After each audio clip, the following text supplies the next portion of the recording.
Assalamualaikum warahmatullahi wabarakatuh. Alhamdulillahilladzi ahyana ba'dama amatana wa ilaihin nusyur. Asyhadu an la ilaha illallah wahdahu la syarikalah wa asyhadu anna Muhammadan abduhu wa rasuluh la nabiyya ba'dah. Allahumma salli ala Muhammad wa ala alihi wa ashabihi wa man tabi'ahum bi ihsanin ila yaumiddin. Jemaah Majelis Taklim yang dirahmati oleh Allah, alhamdulillah kita terus ditolong Allah untuk bisa hadir ke majelis ilmu seperti yang kita lakukan sekarang ini. Karena orang yang hadir ke majelis ilmu itu adalah orang yang dimudahkan jalannya menuju surga. Itu menurut keterangan Nabi. Oleh karena itu, mari kita terus berusaha berdoa agar kita terus ditolong oleh Allah untuk bisa istiqomah hadir ke majelis ilmu, ke pengajian-pengajian sampai kelak kita dicabut nyawa. Semoga dalam keadaan husnul khotimah. Amin amin ya rabbal alamin. Jemaah yang dirahmati oleh Allah, di kesempatan yang lalu saya sudah sampaikan sebuah hadis riwayat Bukhari nomor 7288, Muslim nomor 1337 dari Abu Hurairah radhiyallahu an. Saya baca ringkesannya aja untuk mengingat-ingat kembali, untuk mengingat-ingat kembali. Apa yang kularang maka jauhilah. Jadi yang dilarang Nabi dan Allah itu harus kita jauhi. Lalu dan apa yang kuperintah maka laksanakan semampunya. Ini maksudnya yang gue perintah laksanakan semampunya itu yang sunnah-sunnah ya. Yang sunnah-sunnah.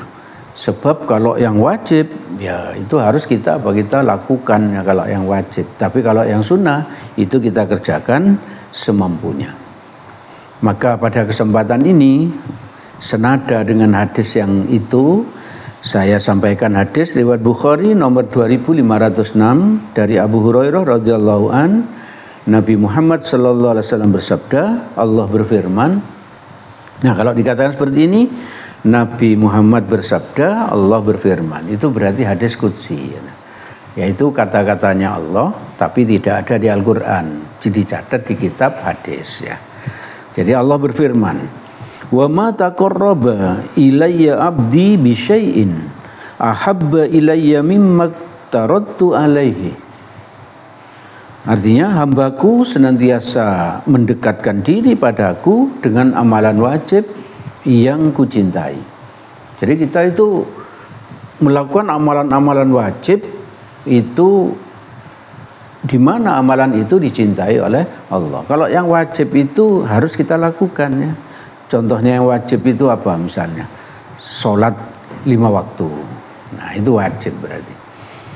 Terus apa lagi? Puasa di bulan Ramadan kalau sehat, kalau pas di rumah ya. Dan seterusnya ya. Jadi ibadah wajib harus kita perbaiki terus kualitasnya. Kita perbaiki terus kualitas. Setelah diamalkan, kalau sholat, memperbaiki kualitas sholat gimana? Ya sholatnya di awal waktu. Lalu kalau yang lagi sholatnya di masjid, lalu wudhunya diperbaiki, pakaian yang dipakai itu merupakan pakaian terbaik yang dimiliki, dan seterusnya, tumak nina dan seterusnya. Kita perbaiki terus ya, sholat kita, amal wajib kita terus perbaiki.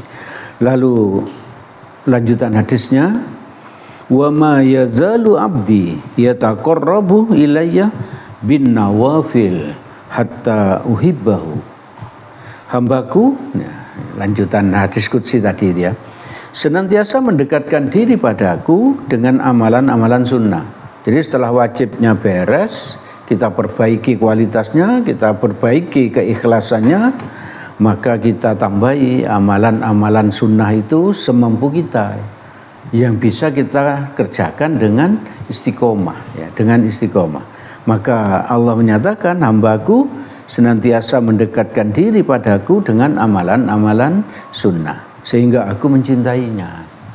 Jadi kalau kita tambahi dengan apa? Dengan amalan sunnah, maka Allah akan mencintai kita.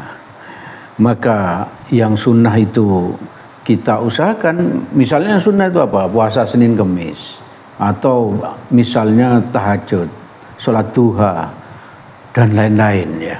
Maka di antara amalan-amalan sunnah itu harus kita miliki satu hal yang yang bisa kita jaga istiqomahnya ya.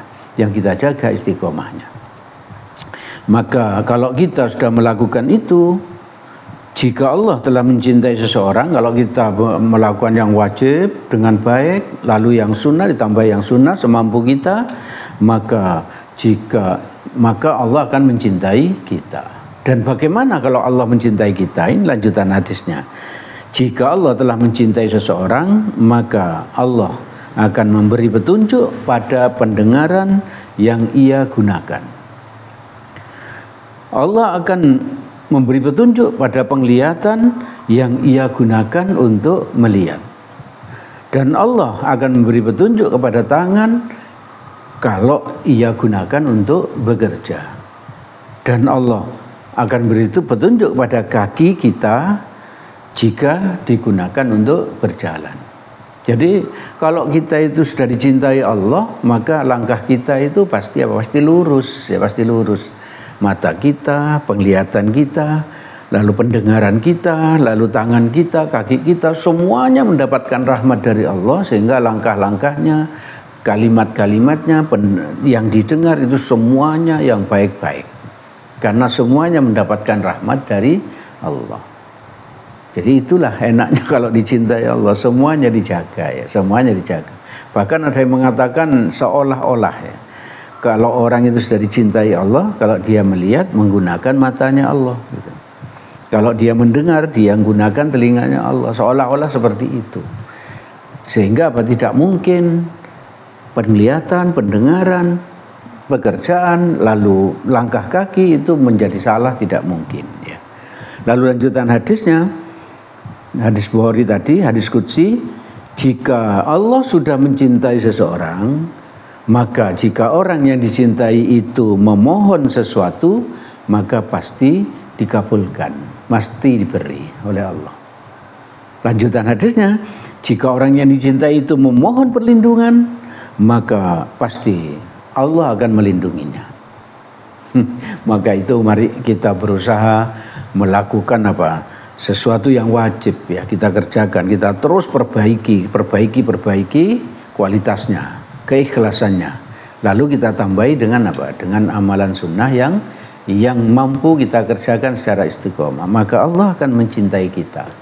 Kalau Allah mencintai kita, maka semuanya pasti beres. Ibu bapak, saudara-saudara yang dirahmati oleh Allah, itu yang bisa kami sampaikan pada kesempatan malam ini. Segala yang baik dan benar semuanya berasal dari Allah Subhanahu wa ta'ala. Semoga ada manfaatnya bagi kita, semoga Allah menolong kita agar kita bisa mengamalkannya. Mari kita tutup majelis ini dengan doa kafaratul majelis. Subhanakallahumma wa bihamdik asyhadu an la ilaha illa anta astaghfiruka wa atubu ilaik. Assalamualaikum warahmatullahi wabarakatuh.